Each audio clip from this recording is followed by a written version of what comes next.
Welcome to AI in Marketing. I am your host and news curator Stan Bertolo from Nitro Marketing.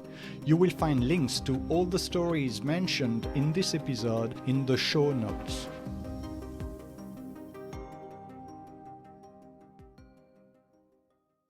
Hello, this is Nia, your voice for today's headlines. It's Friday, June 5. Here is what we are covering. Canada has launched a national artificial intelligence strategy to enhance its sovereign capabilities and protect consumers, aiming to establish itself as a leader among middle powers in AI development. The strategy includes significant investment in research facilities, the creation of a public AI supercomputer, and free educational programs on AI. It also involves introducing privacy and consumer protection legislation. Historically aligned with U.S. tech policies, Canada is now focusing on collaboration with countries like Australia, France, and Germany, reflecting a shift in its approach to digital sovereignty. Prime Minister Mark Carney emphasized that Canadian AI adoption will be cautious, practical, and supportive of workers. Despite distancing from the U.S. in its AI vision, Carney noted that American companies remain integral to Canada's tech ecosystem, citing Anthropic's collaboration with the Canadian government.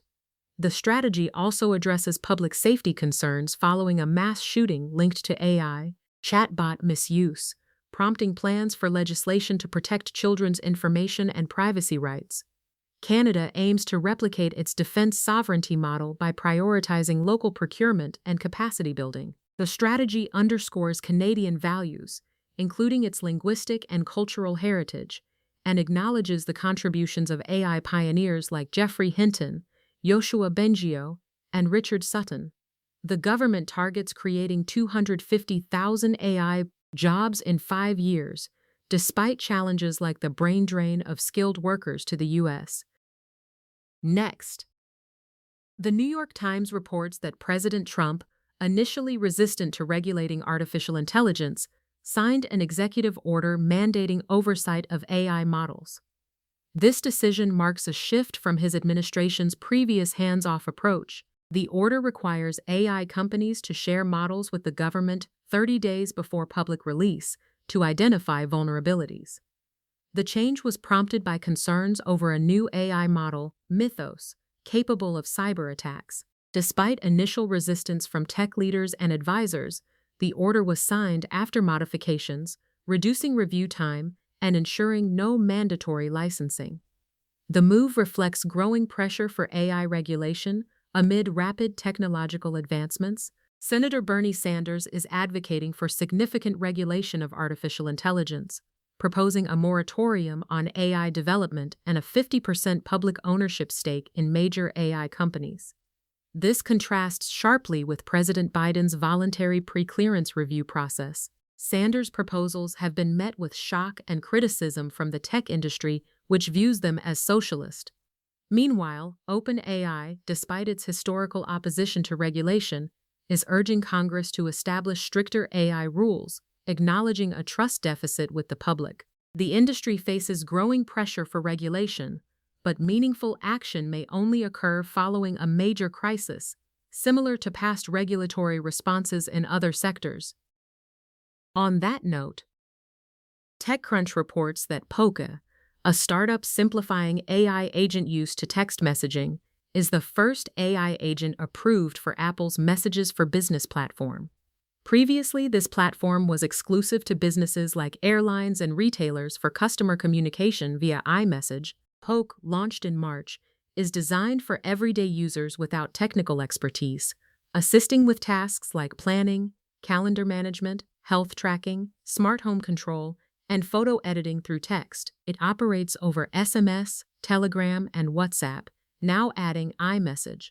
Poke has exchanged 100 million messages and is backed by Spark Capital and General Catalyst, recently raising $10 million, valuing it at $300 million. Co-founder Marvin Van Hagen states Poke pays Apple per user, a model potentially lucrative for Apple but costly for startups. Approval required Poke to meet Apple's standards, including live support and clear AI identification. The launch coincides with Apple's Worldwide Developers Conference, where AI developments are anticipated. Apple did not comment on the news.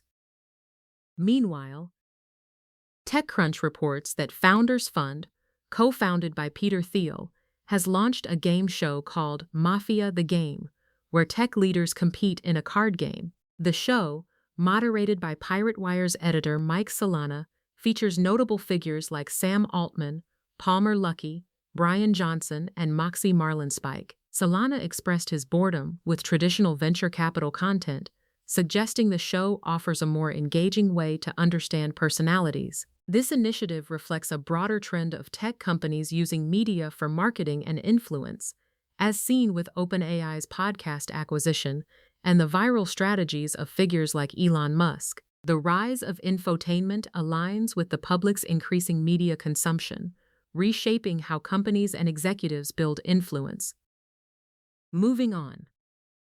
The New York Times reports that small business owners are increasingly managing large teams of AI employees, transforming how businesses operate. These AI agents, often referred to as whole armies, are being utilized for various tasks, from customer service to data analysis, allowing businesses to scale operations without significant human resource expansion. The integration of AI is reshaping traditional business models, enabling owners to focus on strategic growth while AI handles routine tasks. This shift is particularly beneficial for small businesses, which can now compete with larger companies by leveraging AI's efficiency and cost-effectiveness. As AI technology continues to advance, its role in small business operations is expected to grow, offering new opportunities and challenges for entrepreneurs.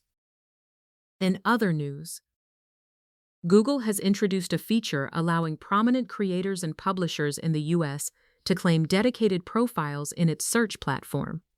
These profiles enable users to display videos, articles, and links to their online presence. Eligibility requires at least 100,000 followers on platforms like YouTube, Instagram, or X, or 300,000 on TikTok, and users must be 18 or older. The profiles offer more control over displayed content compared to existing knowledge panels and serve as an alternative to services like Linktree.